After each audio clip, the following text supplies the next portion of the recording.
Amém? Boa noite, graça e paz. Eu queria convidar vocês a abrir a palavra de Deus no livro de Lucas, o Evangelho de Lucas.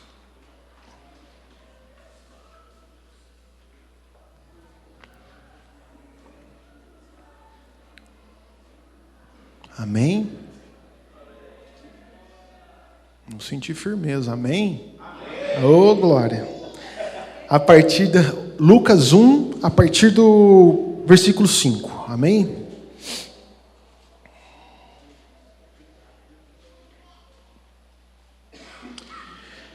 Vamos lá.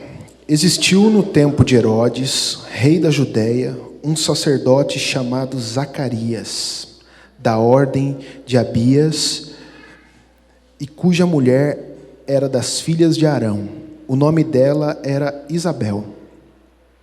E eram ambos justos perante Deus, vivendo irrepreensivelmente em todos os mandamentos e preceitos do Senhor. E não tinham filhos, porque Isabel era estéril, e ambos eram avançados em idade.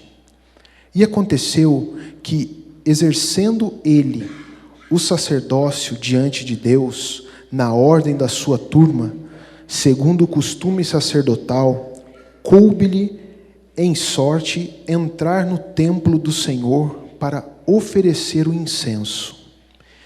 E toda a multidão do povo estava do lado de fora, orando a hora do incenso.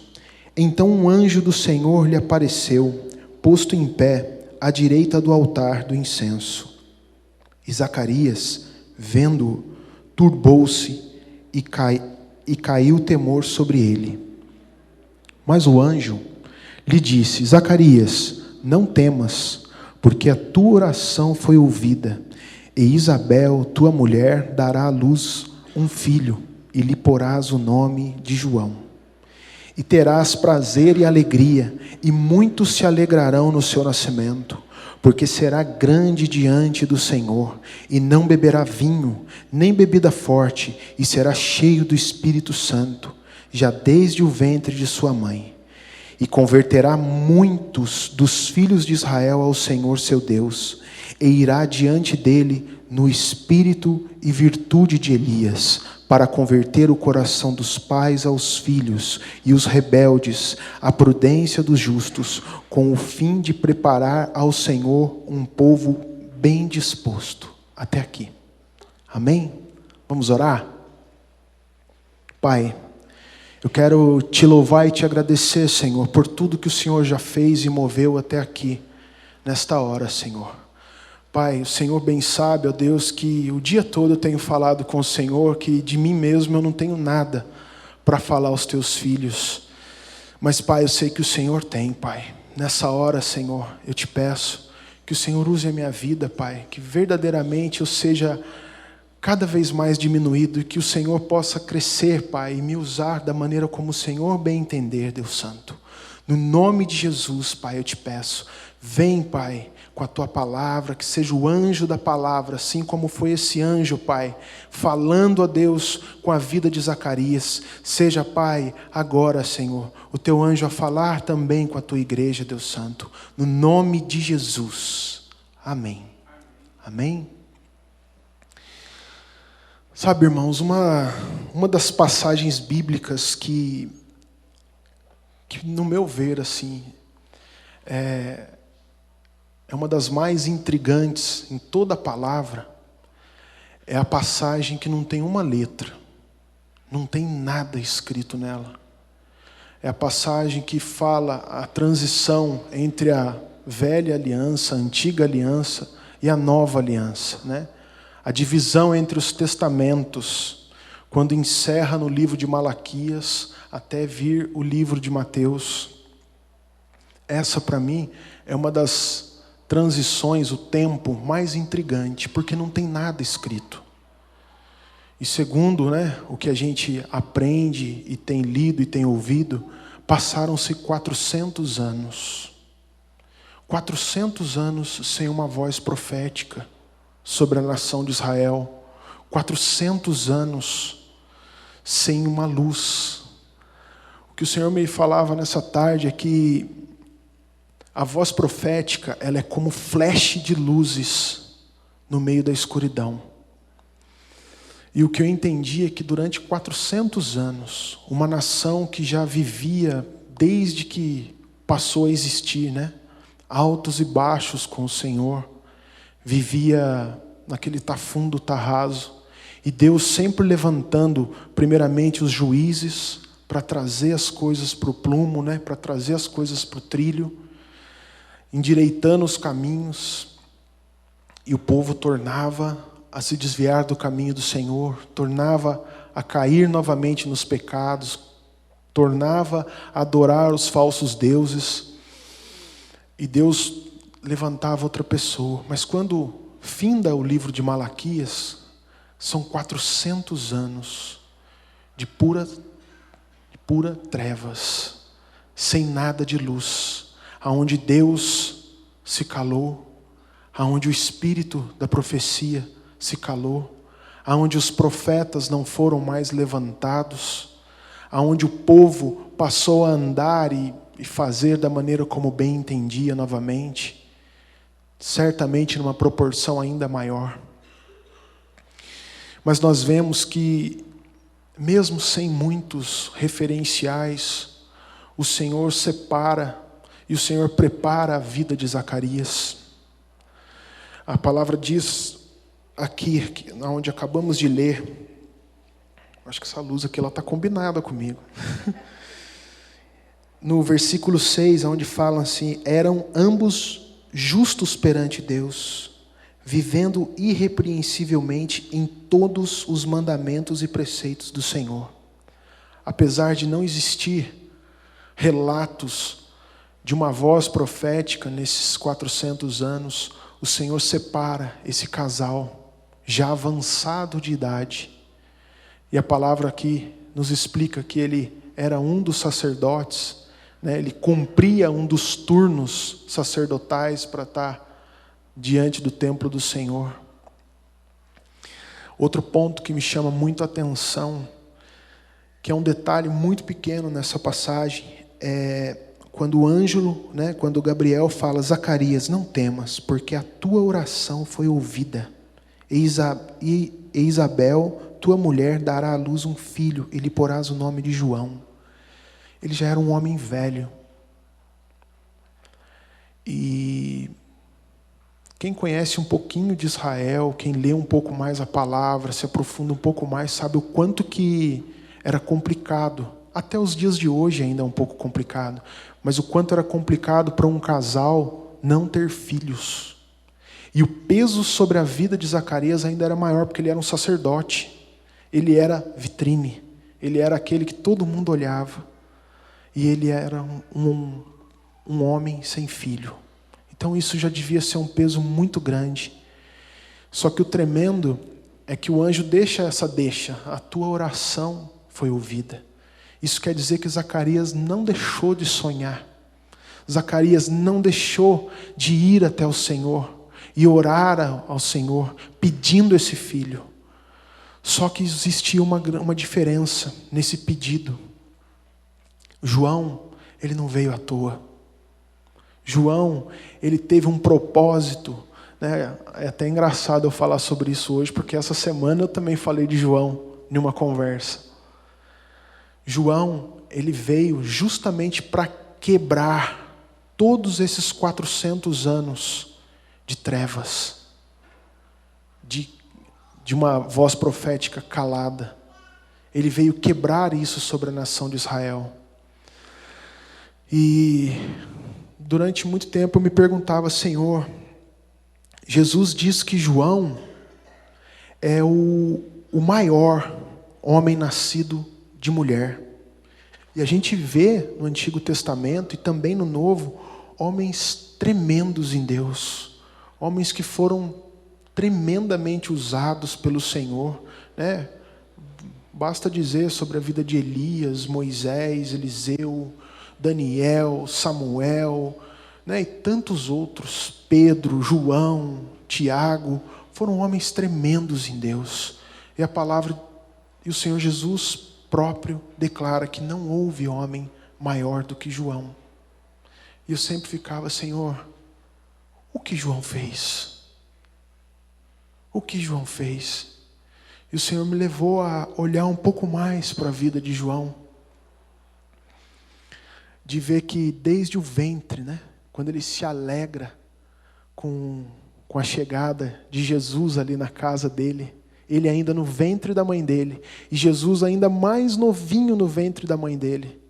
Mas a palavra diz que o Espírito do Senhor visitou já João no ventre da mãe dele, e também a mãe dele, que já declara um monte de palavra sobre a vida de Maria. E a vida de João, desde esse dia, desde essa palavra, foi moldada no Senhor. Foi moldada, foi levada para o deserto. E é tão interessante quando nós paramos e pensamos no deserto. Porque o deserto é pintado como lugar de prova, de dificuldade, de seca, de provação. Mas é no deserto que o Senhor forja os maiores guerreiros. É no deserto que o Senhor forja os seus profetas. Eu não sei aqui qual é a luta e a dificuldade que você tem passado, que você entrou aqui hoje. Só o Senhor conhece o seu íntimo, o profundo. Talvez alguns irmãos possam saber da sua luta e da sua dificuldade, porque você tem aberto coisas para alguns. Mas o Senhor conhece o que está lá no fundo, a raiz de tudo isso, a raiz de toda dificuldade. Mas o Senhor manda dizer nessa noite que Ele está pondo fim nesse deserto. Ele está pondo fim nessa luta que tanto tem te machucado, que tanto tem te afligido. Mas eu também quero te dizer uma coisa, que não é à toa. Existe um porquê. Existe um porquê. Existe um porquê. O Senhor, Ele quer forjar a tua vida, assim como Ele forjou a vida de João. Porque uma das minhas indagações ao Senhor é onde estão os profetas do Senhor dessa época. Acabamos de ouvir aqui a apóstola falar sobre o nosso país. Hoje, quando nós ligamos uma televisão, abrimos um jornal, uma revista, é desanimador, é muito triste. A gente vê o país, para não dizer o mundo, porque você olha lá para a Grécia, está tudo desmoronando, você olha para outros países, está tudo desmoronando.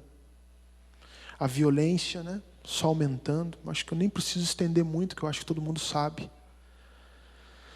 O que eu quero dizer é que o que mais a terra necessita hoje são de profetas, de homens e mulheres que vão mudar os tempos, assim como o céu foi fechado em determinada situação, assim como o sol parou em determinada situação, assim como o mar se abriu. Mas, amados, todos esses foram feitos tremendos. Mas a terra hoje necessita ainda mais de homens como João. De homens que não tiveram grandes feitos aos olhos nus. Homem que não ressuscitou nenhum morto, não abriu nenhum mar, não fez o sol parar. Mas ele fez uma nação ser ressuscitada para a vinda do Messias, preparando o caminho, chamando aquela população, aquela nação ao arrependimento, chamando o povo para o centro novamente. Arrependam-se, voltem os seus olhos ao Senhor, e grandes coisas Ele fará. Voltem os seus caminhos, volte a tua vida para o centro da vontade de Deus. Eis o Messias está à porta. E o que eu tenho para te dizer hoje, meu irmão e minha irmã, é que o Messias novamente está à porta. O Messias novamente está à porta. Esses sinais, tudo que tem acontecido, não é brincadeira. Jesus está voltando.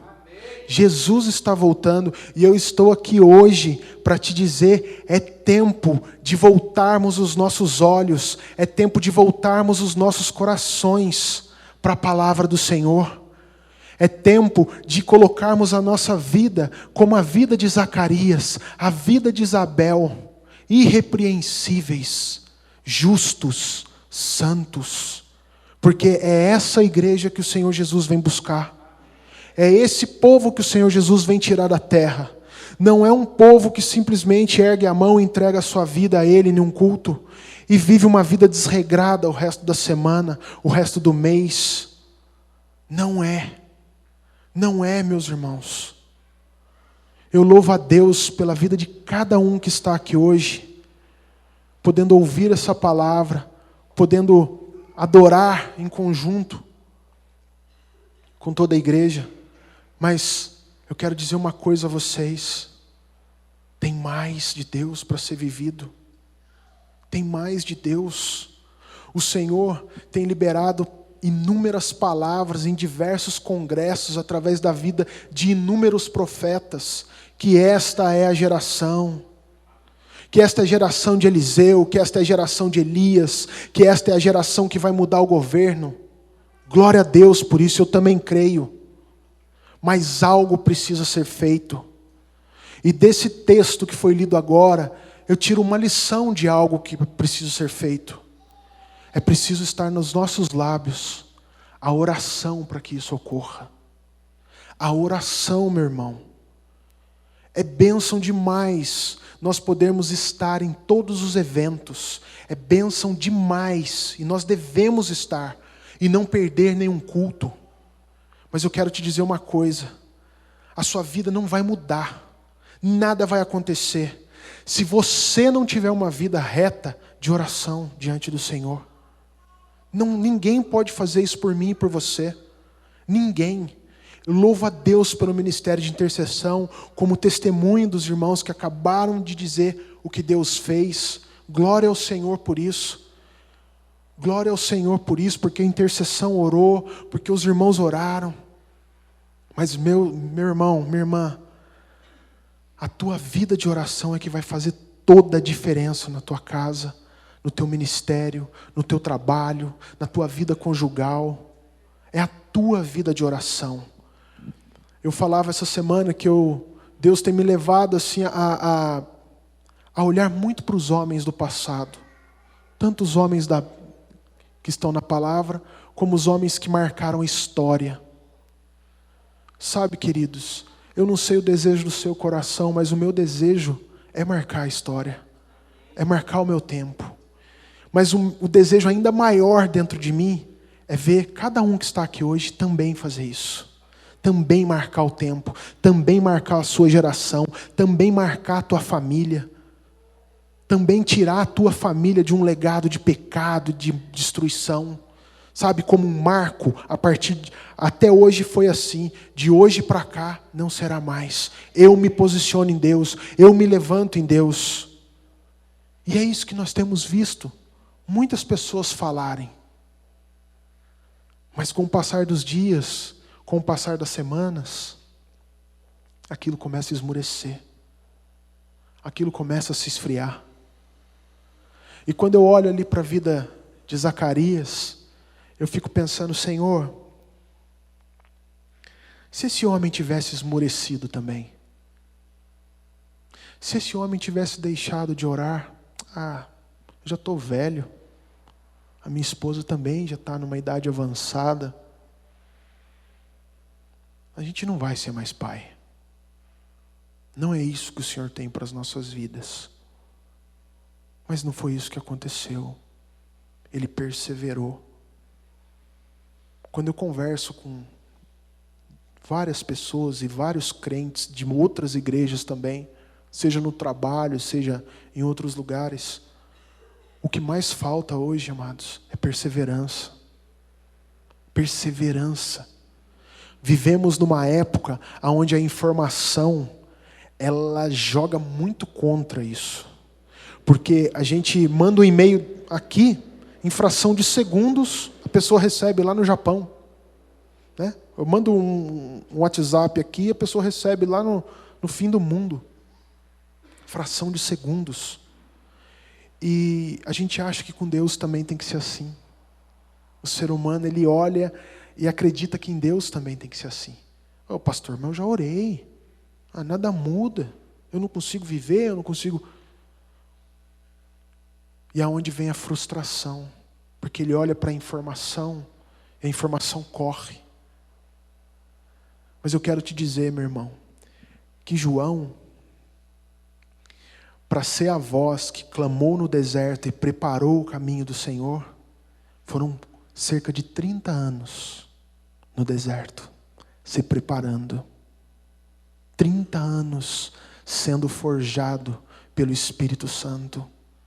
30 anos sendo moldado por Deus. 30 anos onde a palavra não descreve que João deu umas escorregadas.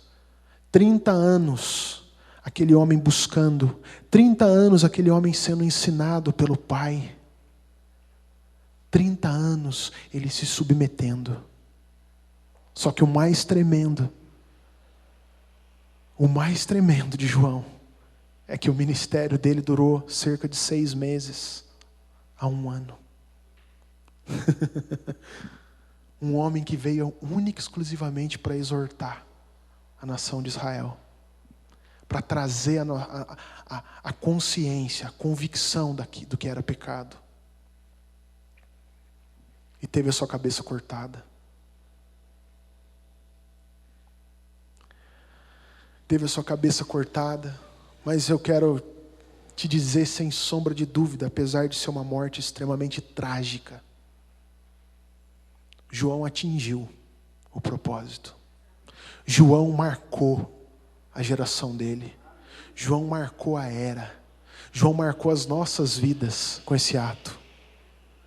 João marcou a vida de todos que estavam ali, porque os ouvidos foram destampados e os olhos foram abertos para que eles pudessem ver e saber do Messias. E eu fico a olhar aonde estão os Joãos de hoje. Aqueles que não vão ter holofote, porque no deserto não tem holofote. Aqueles que não vão ter carrões. Aqueles que não vão ter glamour. Né? Aqueles que, que bênção, glória a Deus pela sua vida. Vem pregar na minha igreja. Irmão, a bênção, vamos lá que ele ora. O irmão, até o ego, né? Encher. João não teve nada disso. Pelo contrário. João foi um que certamente a grande maioria corria dele. Tinha medo dele. E não era só por causa da pele de camelo, e nem por ele comer gafanhoto e mel silvestre. É porque, filhos, aonde há o pecado, aonde a luz chega, o pecado não pode prevalecer. Só permaneciam diante de João, próximos a João, aqueles que de fato queriam ter uma vida mudada. Aqueles que de fato, juntamente com ele, declaravam guerra ao pecado. Guerra ao pecado. E eu fico a me perguntar, Senhor, aonde estão os Joãos? Aonde estão os homens dessa época? Aonde estão os homens que vão se levantar e confrontar um governo corrupto? Um sistema falido, caído? E o Senhor foi ministrando muita coisa no meu coração. Mas o Senhor me disse, traz essa palavra, porque no meio de vós há daqueles que eu quero colocar de pé, e eu quero que faça a diferença. Também há no meio de vós aqueles que já se dizem numa idade avançada, mas que eu estabelecerei como Zacarias e como Isabel, para preparar a cada dia e ser instrumento de Deus para forjar o caráter de uma nova geração, de uma geração que de fato vai fazer a diferença. Eu louvo a Deus, porque nessa casa eu presencio isso acontecendo. Eu presencio pessoas que a gente pode buscar e que a gente tem bons conselhos. Mas o Senhor manda dizer que Ele quer mais. Ele quer mais. Ele quer mais. Ele quer mais. Sabe, a tua casa, a tua casa que para você já ficou cansativo orar por ela. Os teus que você olha e fala: Senhor, acho que não tem mais jeito. Senhor, eu acho que não vai dar. O Senhor manda dizer que dá sim, filho. Dá sim, filha. É Ele que está falando. É Ele que manda te dizer que é dEle. É dEle. E por mais que o tempo se avance, Ele há de recuperar. Ele há de colocar de pé. Ele há de moldar segundo a vontade dEle. O nosso papel é perseverar. Perseverar. Perseverar. Houve um homem que é um dos fundadores dos orfanatos no mundo, que ficou, na biografia desse homem, quando você lê, ele ficou conhecido mais ou menos assim, ó. Quando George Miller ora, o céu faz silêncio. Eu fiquei pensando nisso um tempão, falei: Deus, que coisa tremenda. Quando George Miller ora, o céu faz silêncio. E a biografia desse homem conta que ele orou por determinadas vidas 52 anos para elas serem salvas, para elas se converterem ao Senhor. Mas muitas das outras vidas que ele também orou se converteram instantaneamente. E a expectativa do coração dele é que no céu ele veria dezenas de milhares de vidas, cujo qual ele havia intercedido e orado ao Senhor, pedindo pela salvação. Eu fico a pensar: Senhor, Deus Santo, Deus Santo, levanta-nos, levanta a tua igreja, levanta os teus filhos com essa mesma intensidade, com esta mesma profundidade. Esse homem também, na biografia dele, diz que ele orava constantemente, andando nos afazeres dele, e recebia respostas do Senhor constantemente. Acredito que tenha sido ele o autor também do caderninho de oração, porque ele tinha o caderno do que ele orava e a resposta do que Deus dava. Eu fico a pensar: Senhor, quantos que a gente não escuta mais isso hoje? Quantos que têm deixado o ministério da oração escoar pelos dedos? Quantos almejam em ter uma experiência profunda com o Senhor, mas não têm coragem de se dedicar a esse tempo de oração? Não têm coragem a se dedicar a uma vida profunda de oração? Uma vida profunda. Eu fico a olhar para a vida de David Brenner. Foi também um missionário, franzininho, fraquinho. A história conta que ele era um homem magrinho, mirradinho. E ele evangelizou uma tribo inteirinha de canibais. E a história conta que os canibais, antes dele chegar na tribo, já haviam cercado ele no meio da floresta. Ele estava lá, só que ele tinha uma doença. E naquela noite, aquela doença havia afligido muito a vida dele, nessa caminhada. E ele estava caído no meio do caminho, mas ele não deixava de orar. Ele não deixou de orar ao Senhor, não pela saúde, mas pelo que o Senhor ia fazer no meio daquela tribo. Ele continuou pagando preço ao ponto dos canibais que o cercavam e vigiavam para pegar ele na melhor oportunidade, de parar e ficar atônito, assim, ficar parado, só observando o que estava acontecendo com aquele homem. E não tocaram em um só fio de cabelo dele. Até que ele chega naquela tribo, e a história conta que depois de um grande período de oração, ele ganha toda a tribo. Era uma tribo extremamente temida na América, porque eles eram índios e eram canibais. Então era um povo que todo mundo não queria nem saber quem era, nem onde vivia. Mas David Brenner foi lá e ganhou a vida deles para o Senhor. Um homem, meus irmãos, para não contar a história, para não dizer a nossa realidade. Se hoje nós estamos numa igreja, se hoje nós podemos confessar com os nossos lábios a Jesus, é porque um homem também, pecador, como eu e você, um dia se opôs a todo um sistema. Martinho Lutero. Por que não dizer sobre Martinho Lutero? Que veio de uma estrutura extremamente idólatra. Extremamente idólatra. Esse homem não teve ninguém para poder falar: Martinho Lutero, isso aí é mentira, cara. Isso aqui é verdade. Aqui está a verdade. Por si só, ele buscou. E no dia, no momento de implantar toda a revolução que foi, né, o protestantismo, aquele homem passou durante 3 noites, 3 dias e 3 noites, trancado num quarto, orando e jejuando, orando, jejuando e não dormindo diante do Senhor. E quando ele conclui aquele tempo dele, ele se levanta e destemidamente vai lá e declara, né, e coloca diante de outras pessoas o que o Senhor estava fazendo com ele. E aí é dado o início, o pontapé inicial do protestantismo. E somos hoje filhos disso também. Somos filhos dessa revolução, porque um homem estava de joelhos, porque um homem estava orando. Um homem.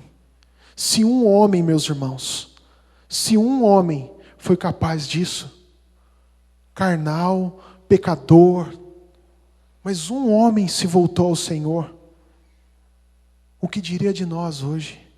Com tanta informação, com tantos estudos, com tantas palavras abençoadas que saem desse púlpito, com tantos esclarecimentos. Houve um tempo onde que para se tirar uma dúvida acerca do que você tinha na palavra, era muito complicado.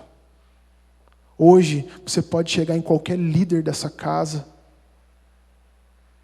você pode acessar a internet, você pode ir em inúmeras livrarias. E por que nós não vivemos? Porque nós não vemos homens como esses que eu citei, que vêm para fazer a diferença, porque todos eles tinham perseverança, todos eles perseveravam, meus irmãos. É tempo de perseverança nas nossas vidas, é tempo de perseverança nas nossas casas, nos nossos trabalhos, é tempo de perseverar no Senhor, é tempo de construir no Senhor uma vida profunda de oração, uma vida profunda de busca por quem o Senhor é. Todo mundo acha tremendo, né? Moisés abriu o mar, todo mundo acha tremendo, de fato é tremendo o que Deus fazia através da vida dele. Mas poucas pessoas param para observar que ele passava 40 dias, às vezes, no cume do monte, na presença do Senhor. Poucas pessoas param para observar que ele já era um idoso com mais de 80 anos, subindo uma montanha. Poucas pessoas param para enxergar isso. Poucas pessoas param para ver. Quando olhamos para a vida de João, glória a Deus, a voz que clama no deserto, mas poucos param para observar os 30 anos que ele passou no deserto. Os 30 anos em que ele estava sendo forjado. O mal é que as pessoas querem se preparar pouco e querem viver rápido. Querem viver rápido, querem viver o ontem, para ontem. Mas o Senhor nessa noite quer trazer também as nossas vidas para esse trilho, para esse plumo, para essa direção de buscarmos ao Senhor, de pagarmos este preço, irmãos, para começar pelas nossas próprias vidas, por nós mesmos, de tirarmos aquele momento, só nós e o Senhor. Só nós e o Senhor. Talvez o deserto que Deus tem para a tua vida, o verdadeiro deserto, é o teu quarto, com a porta trancada, só você e Ele. Porque João foi para o deserto para viver isso com o Senhor. Só Ele e o Senhor. Só Ele e o Senhor. O que o Senhor está dizendo nessa noite, manda dizer nessa noite, é que Ele tem esperado. Ele tem esperado, irmãos. Ele tem esperado. O último testemunho que eu vou contar, amém? Foi de um irmão que nunca havia recebido uma palavra profética. Ia nos congressos, ele se rasgava na presença de Deus. Buscava, chorava, esperneava, e nada. E um dia ele firmou um propósito. Eu não vou me recordar o nome dele. Ele firmou um propósito e ele disse para a esposa dele: olha, eu vou entrar naquele quarto. E eu só vou sair dali quando o Senhor falar comigo. Quando o Senhor vier e fazer o que Ele tem que fazer comigo. E a esposa, não, beleza, tudo bem. E aquele homem entrou naquele quarto. E ele só saía para ir no banheiro. Para ir no banheiro e tomar água. Só que quando deu os 3 dias em que ele estava naquele quarto, a esposa começou a ouvir gritos. E que ela ficou apavorada, e abriu aquela porta correndo e viu ele embaixo da cama, com a semelhança de quem estava tendo um ataque. Na verdade, o irmão entrou embaixo da cama e não conseguia sair. Ele, não é porque ele estava muito gordinho, que nem eu estou assim, mas porque o que ele clamava era para que o Espírito do Senhor o enchesse. E naquele desespero dele de buscar o Senhor, de clamar ao Senhor naquele quarto, ele entrou embaixo daquela cama. E calhou de justo nessa hora o Espírito Santo encher ele, de tal forma que ele de fato, no físico dele, ele também se sentiu inflado, cheio. E ele gritava por estar sendo cheio da presença do Senhor. Mas também gritava porque queria sair debaixo da cama e não conseguia. Eu sei que essa parte é engraçada, meus irmãos. Mas a vida desse homem nunca mais foi a mesma. A vida da família dele nunca mais foi a mesma. Sabe aquelas indagações que nós fazemos muitas vezes? Poxa, por que o Senhor não cura? Poxa, por que o Senhor não liberta tal pessoa? Por que tal coisa não muda? A palavra está cheia de testemunhos e de coisas que aconteceram. Essa era a indagação que havia dentro desse homem. Só que o testemunho dele conta que depois disso, ele passou a tocar pessoas e pessoas eram curadas. Instantaneamente, meu irmão. Sabe o que é cura? Cura. Eu louvo a Deus pelos caroços aí que somem, pelas dores de cabeça. Mas eu clamo ao Senhor que eu também quero ver o paralítico. Eu louvo a Deus porque eu acredito e sei que é verdade. O AP conta que já viu pessoas ganharem o globo ocular inteirinho. Mas eu também quero ver. Eu também quero ver. Essa é uma das coisas que ardem dentro do meu coração. Curas miraculosas, sinais, também ardem. Mas o que o Senhor tem me levado também a arder dentro de mim, é de olhar nas ruas, após um culto como esse, e da gente não ter mais lugar aqui dentro para enfiar gente. De ver a manifestação do Espírito Santo tocar as casas circunvizinhas e não ter mais lugar para enfiar gente aqui. Porque a convicção do que é pecado, a convicção de uma vida torta, é chegada nessas casas e eles reconhecem que não há outro que possa mudar a vida deles a não ser Jesus. E eles correrem desesperadamente para esse Jesus. Eu quero te convidar nessa noite a colocar a tua vida diante do Senhor, a colocar o teu coração. Eu não sei o que você tem buscado, meu irmão. É bênção nós buscarmos prosperidade no Senhor. Claro, devemos ser prósperos no Senhor. Isso é bênção. Não é verdade? É bênção. Só que tem um detalhe. Tem um detalhe só. Ninguém pode viver bênção numa vida de prosperidade se antes não for forjado o seu caráter em Jesus. Porque se a prosperidade tocar a vida de uma pessoa que não tem o caráter forjado no Senhor, que o que eu estou dizendo aqui sobre salvação e perdidos não arder dentro dessa pessoa, a prosperidade vai servir só para desviá-la do caminho do Senhor. Você está entendendo?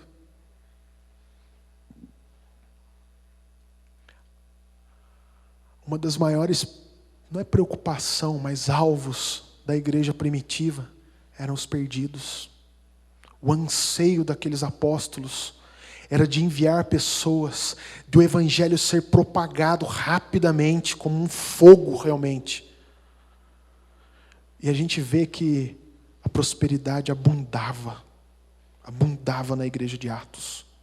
As pessoas vinham e depositavam nos pés dos apóstolos, seus bens, suas propriedades, porque havia algo que queimava, que era muito maior do que é terreno e palpável.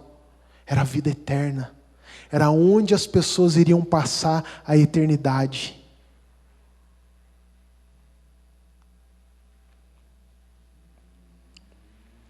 Feche os seus olhos.